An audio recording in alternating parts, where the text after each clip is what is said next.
Kasmile ka pa, di ba? Di ba? Yun na, live na kayo. Hi, sir. Good evening po.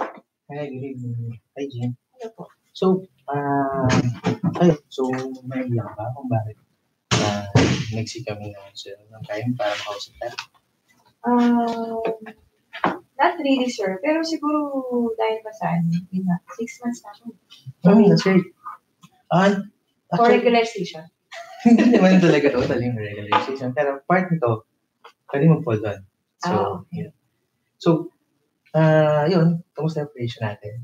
Okay naman, sir. Masaya. Yung mga guests natin today, happy sila sa ulam natin. Sobrang, masaya sila i-serve. Saka, Yeah, that's good to hear. So, dami yung papers, sir. Okay, dami nagawa. Natapos. So, yun. Kasi ako, as a social supervisor, so, responsibility namin na to let you know kung ano yung mga achievements mo, yung mga nilagawa mo.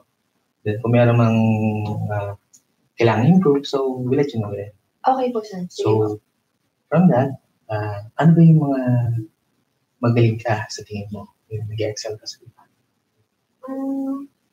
Well, first hand is, I'm proud na I don't have any lates and absences. I have perfect attendance.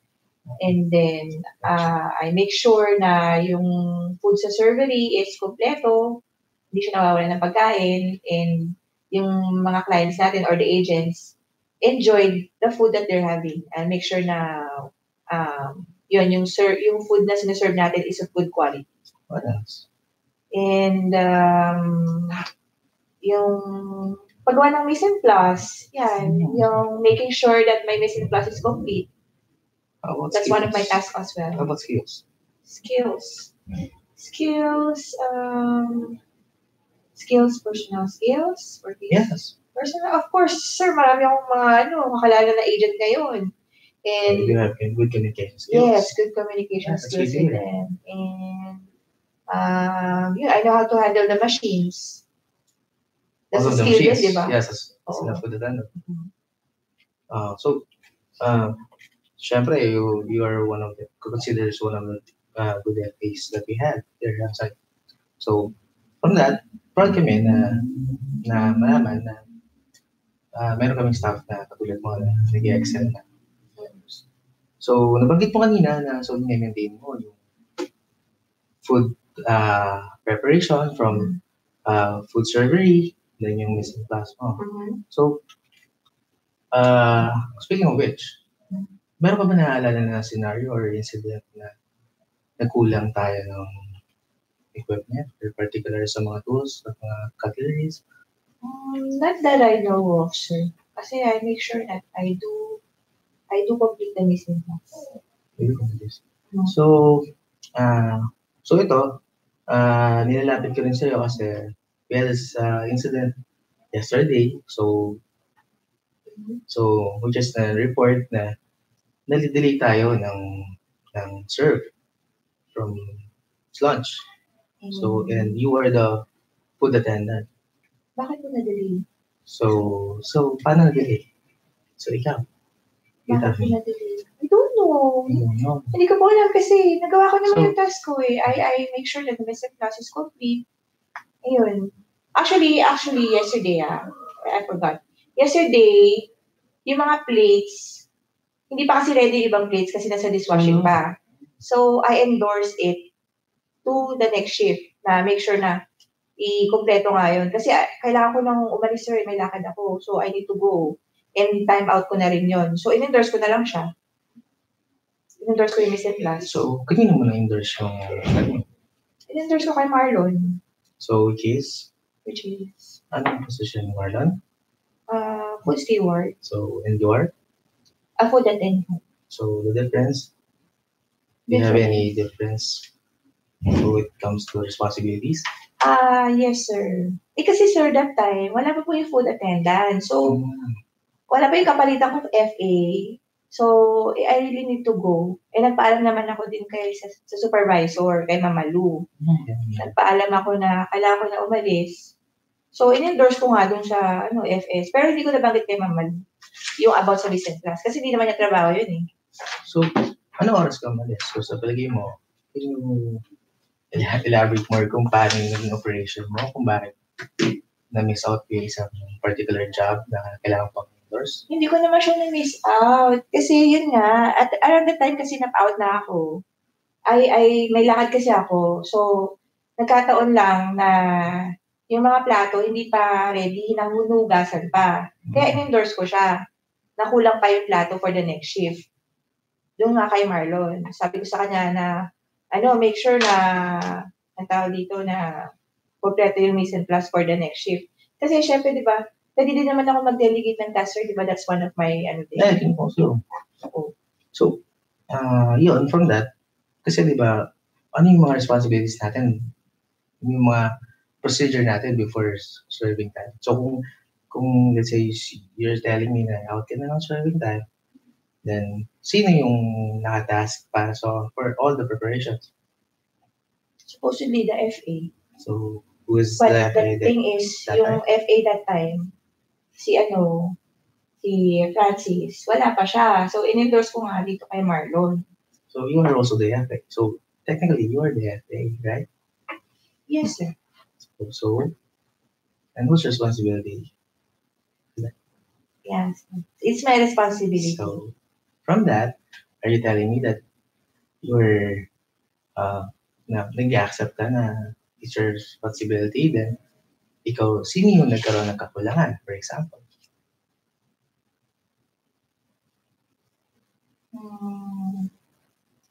Kasi it's my responsibility to make the mise en place okay, but I endorsed it. Pero, siguro, ang mali ko lang is in-endorse ko sa steward, dapat, which is supposedly sa FA. But I did make an endorsement. So, kumbaga, sana naman, you would not take it against me.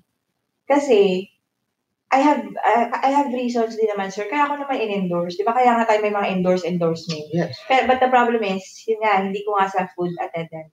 Sige, next time, sir. I'll make it sure na, if not sa FA, I'll endorse na lang sa supervisor din para make sure na, siyempre supervisor, mas nakakataas, di ba? So yun ang magiging solution natin? Yung ba? Yes, sir. So, kailan natin gustong start yung ganong habit na immediately, sir. Gusto mo bukas din. Alright. Document. Okay. Ano po ilalagay doon? Please indicate the agreed solution about the preparation or mise en place. Incomplete mise en place. Sige po. I'll make sure that I'll complete the mise en place before I go. Pero nagkataon lang talaga na may lakad kasi ako, sir. I'll complete the mise en place before I time out or endorse it to my fellow FA. Endorse it to my fellow FA or to my supervisor. Okay. Yan po. And starting tomorrow po, sige sir, maasahan niyo po na yan, March 23 for during my shift. Yes, that's good to know. Okay. So from this, siguro I'll be checking you, syempre, bukas na rin, time to time, na kung talagang prepared tayo and ready tayo for the food operations. Tama. Sige sir, no problem. You can monitor me.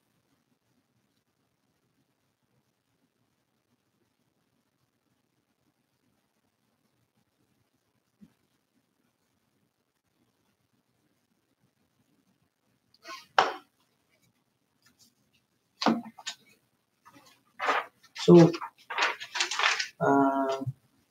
also meron pa kasi akong isang concern na gusto nila share with you. No? So, meron kasi mga supervisors na nag-report din na nangyari ito yesterday na, Actually, na meron ka bang during the breakfast serving, diba? So, meron ka bang ibang task na ginawa na hindi masyado related doon sa food operation? For example, yung extra activities na pinagawa ng supervisor ng duty. opo sir. Yesterday, hindi na masyado matao nun eh. Patapos na yung breakfast meal period. Nagpasama si Sir Joe, bumili na ice cream sa 7-Eleven. Kaya, yun, nagsabi ko pala po kay Mama Lu na, ma'am, sasama ko kay Sir Joe saglit, nagpapasama bumili na ice cream sa 7-Eleven kasi para ititreat natin mga staff. Kaya yun, sumama ako saglit, di ba? So, yun. Pero saglit lang naman yun, sir. During breakfast serving time. Oo, patapos na rin yan. Saka wala na mga agents nun. Kumbaga patapos na yung service period. Kaya, yun. Saka nagpaalam naman ako kay Mama Lu. So, kasi nagkaroon tayo ng di ba, as you're aware of, nung breakfast serving, dumagsa yung mga trainees na madami nung huli bago before cut-off. So, nagkaroon tayo sa time shortage, di ba? Naalala mo ba? Shortage? Sa food? Yes. Magkano ba? Ayun ba, sir? Wala naman. Kasi ganito, di ba? Hindi ka na aware nung nawala ng food kasi yun yung time na bumaba ka. So, ano yung naging... That's impossible. Kasi paano, nung umalis ako, sir, ang dami pa nung food sa ano. Yeah, that's right. What I'm telling you, in the first place, sabi ko, nung time na yun, dumagsa yung mga tao, so maraming kumain. So, naiwan si FS na nagsiserve. So, that is the reason why kung bakit yung plato na-delay ng pagbugas. Okay. Kasi nagkaroon ng problem from the breakfast pa lang. So, parang domino effect kasi siya, di ba? Okay. Pero saglit lang naman yun. Saka nagpaalam naman ako kay Mama, sir. So, yan. As an FA, what is your responsibility during food operations? To make sure that the foods are served to the agent. And Kompleto yung food, na hindi mawawala ng pagkain, and make sure that there's mise en place. So, from yesterday's incident, ano yung, bukod sa tukol sa sinabi mo, ano yung naging problema natin? Yung problema is, nung time na umalis ako, is may nagdagsaan bigla ng, na maraming mga agent.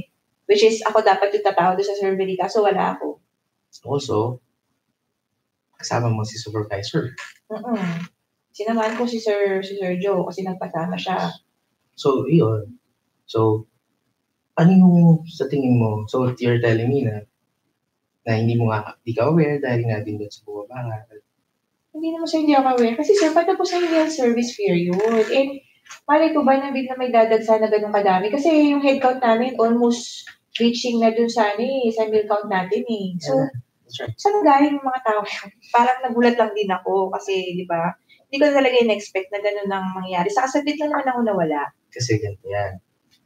Pag yung food natin is okay, masarap, like kahapon, ano ba yung breakfast natin? Adobo sa dilaw. Then you have bangus.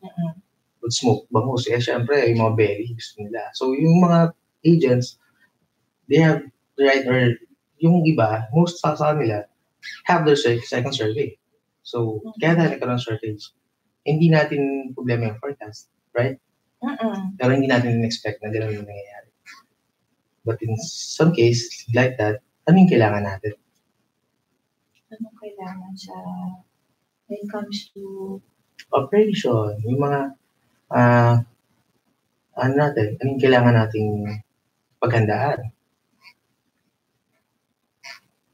Yun nga, katulad sa mga sinabi mo, mga last minute na yung mga babalik-balik pa. Make sure na may tao sa survey. As for mula sa supervisor, sino yung next na pwede mag-take ng decision? FA. Then, Ako. what is your responsibility? Kung may kulang na food, alam mo na welcome, magkukulang na food. Ano yung next na step? Di alert kay supervisor na, sir, kulang na tayo ng food. Exactly. That's right. So, from that, incident yesterday. So, ano yung kailangan natin gawin para to avoid that to recur? So, in the near future, sa susunod pa, Eh di hindi ko na i-review yung yung post ko during operation kahit napatapos na. Kahit napatapos na yung serving time. Sabihin ko na lang kasi may din, kumbaga, ang nag-instruction din sa akin is supervisor. So, syempre, susundin ko yung supervisor mo, di ba? Ano naman eh. Kasi baka sabihin, pag di ako sumunod, yung subordination na yun. Sana pa, alam naman kasi ako kay Mama Lu din. Kaya I didn't think na it's going to be an issue. Kasi Mama Lu is also supervisor, di ba? Ka-level ni Sir Joe. Actually, hindi naman talaga reason na stay ka doon. You have to do multitasking. For example, preparing yung mga nahugasan na baso, di ba? Refilling mo yung replenishment ng mga cutleries, then yung mga kailangan mo umalis doon. Hindi kailangan ba natin na ano pang mga kailangan natin? Kailangan ba natin mag-stay doon, for example, wala nang tao, ang dami mong Uy, sir, syempre, alam ko naman yun, nakapag walang tao, syempre gumagawa ko business class ko. Syempre, that's part of my duties and responsibilities as an FA. So, ayun lang, lumabas lang ako saglit kasi nga, nagpasama nga si Sergio. And may nagpaalam naman ako sa isang supervisor. So, I didn't think that it's going to be a big deal. So, from that, ano yung natutunan natin? Ayan, sige, may incident na nangyari na ganyan. I make sure that, sige, next time, I will not leave my post. And I'll make sure na okay yung operation during the meal service. So, siguro, pag after na ng meal service, pag may mga errands, saka na lang ako mag-ano. It's good to hear. So, ano yung kailangan natin Ay, susunod ko dito.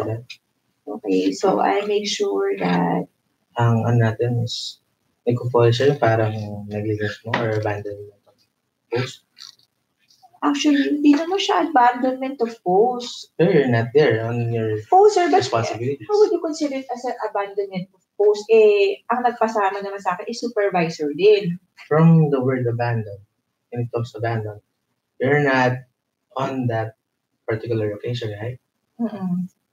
Hindi naman tinatanong kung ano yung reason natin. So parang ginajudge ako because of that. Yeah. Because of nawala lang ako saglit, na sinunod ko lang naman yung supervisor ko, tapos biglang abandonment na yun. Ang goal natin dito is to avoid yung mga ganitong scenario, small things na medyo nagkakaroon ng confusion kung sino ba yung susundin natin. Kailangan kasi natin alamin naman deeper kung ano talaga yung responsibility natin. Okay po. Yun lang naman. Wala namang bigat or negative feedback. Ang kailangan na ang goal talaga natin is to avoid na mangyari.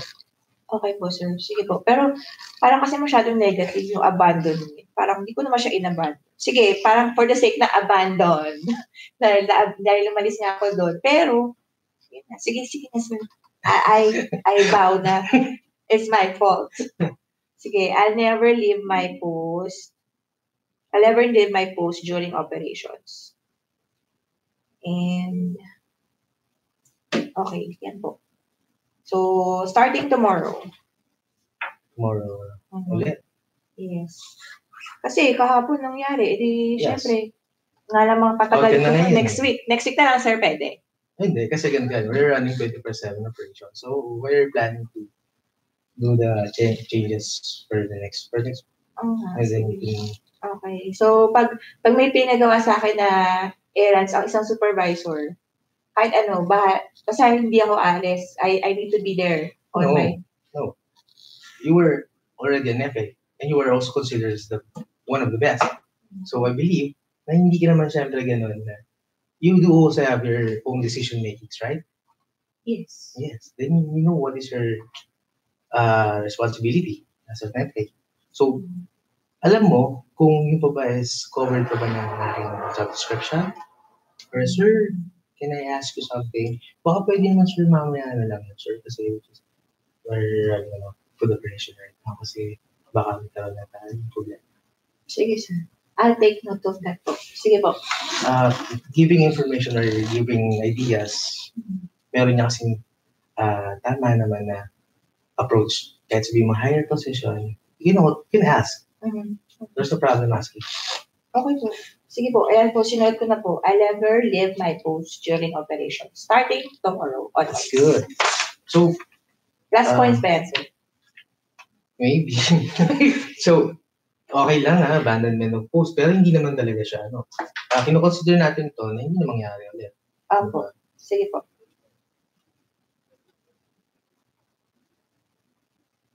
Pero sir, ito ba? Parang ano ba yan? Negative points ba yan sa akin para ma-regular ako? Hindi naman.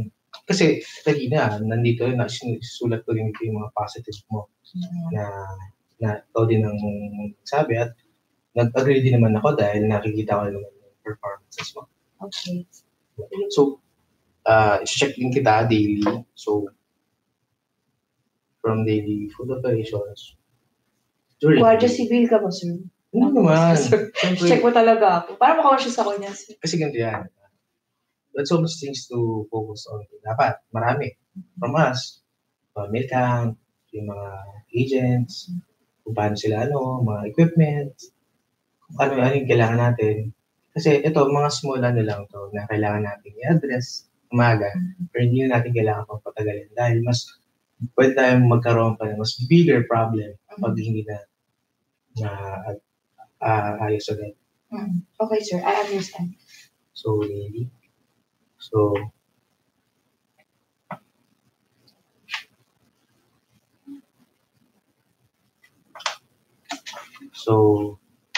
do you have a review? Quick review lang naman. Okay po.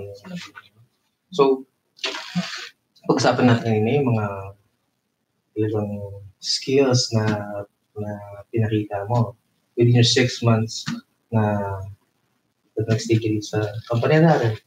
Then, nag-read natin, yun nga, may maintain, ano ba? Maintain po. Hindi yata sa akin kinaano yung pinasulat. Yung kung ano yung sige. Isasabi ko ba dapat yan? Hindi, can you go back na lang? Kasi, syempre, good naman kasi siya actually. So, hindi man dapat natin bigyan masyado ng kasi anong kailangan natin doon? Maintain, sir. Syempre. Maintain. Maintain yung good aspects or yung positive attributes ko. Exactly. Kasi you're one of the best. So, best talaga. So, syempre, talagang may mga nag-look after for you. Diba? Na talagang, ito okay to see, si Jing, magaling siya, mabilis. So, naging idol ka nila. So, maganda, which is a good thing, di ba?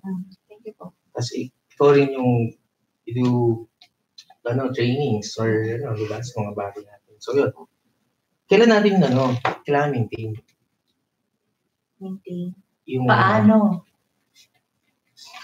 Paano po yun? Paano? Opo. Kasi Sinabi niya naman. Hindi kailan natin... Ikaw yung nagsasalita. Okay, go. Sige na. Wala, sige. Kung paano? Paano? Yun nga, sir. Isusulat ko ba dyan? Isusulat ko. Paano ko i-maintain? Sige, I'll make sure that my attendance is phenomenal.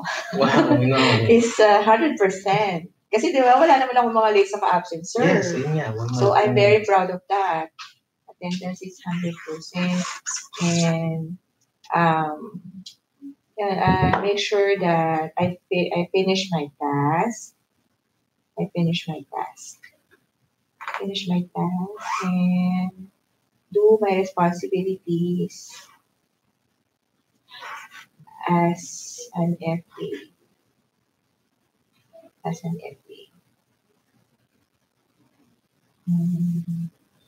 Yun po. Making sure na hindi ako na-late at hindi ako na-absent. And then, I make sure also that I do my tasks and my duties and responsibilities as an FA. Yung making sure that food are being served to the guests and hindi nawawalan ng food. Yan. And making timing. And timing? O kung kailan mo mag-start na maintain or ngayon na ba? Now onwards.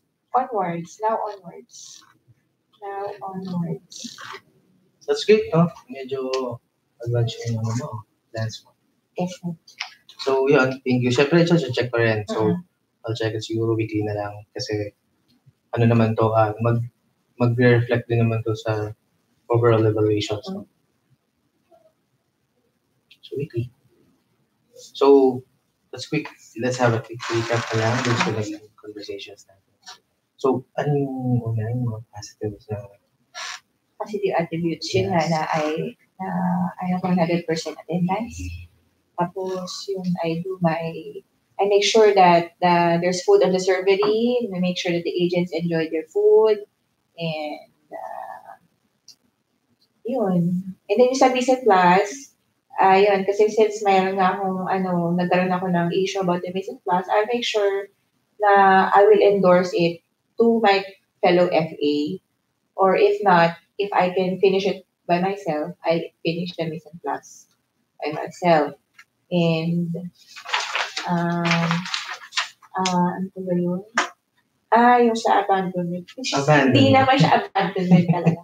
Okay, I'll make sure na I will not leave my post or leave during operations kasi priority is the operation and the service. So, kailan ulit yung napag-lead natin na time or lead The time? next day na, sir. Tomorrow na. So, from next day, nung From tomorrow onwards. ano doon? Yun na nga yun, Yung sir. 3 topics, lahat ba yun? Oo naman. Yung Mise en Place saka yung abandonment. So, yung Saka yung maintaining maintaining na Mise en Dimension. Place. Oo. So, yun. So, ayun, kung kailan ko siya check, yung Okay, sir. No problem po. na-aware ka naman. Yes, tomorrow So, onwards. if you agreed, so, can you please sign this for documentation? Ito. What for documentation na? Saan ako I-attach mag-sign? namin sa 201 kami. Received by me. Bukas regular na ako. Sure. Ano ba? 6 months and 1 day. May lalakad ba yung kagad sa HR? Ayan, 0-20 to the day end. Yan po. Yeah. Thank you. Do you have any questions? Questions? Ano ba, sir? So, thank you for your time. So, Closing. Tingnan mo yung guide mo. Mag-recap pa lang, wala kang closing.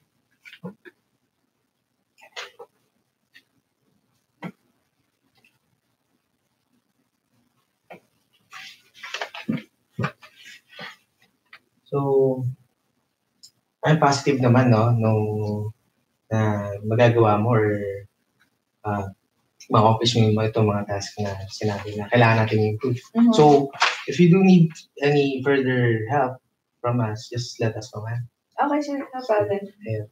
So, thank you for your time, no, kung there's so many questions. Okay, sir. Have a great shift, eh. Thank you po.